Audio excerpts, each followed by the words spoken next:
early signs of heart failure. If you have heart failure, your heart can't supply enough blood to meet your body's needs. Symptoms may develop slowly. Sometimes heart failure symptoms start suddenly. Heart failure symptoms may include shortness of breath with activity or when lying down, fatigue and weakness, swelling in the legs, ankles and feet, rapid or irregular heartbeat, reduced ability to exercise, wheezing, swelling of the belly area,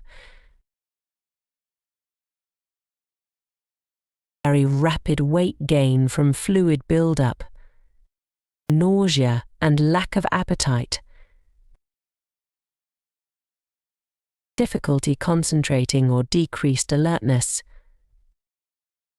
chest pain if heart failure is caused by a heart attack, when to see a doctor, chest pain, fainting or severe weakness, rapid or irregular heartbeat with shortness of breath, chest pain or fainting, sudden, severe shortness of breath and coughing up white or pink, foamy mucus,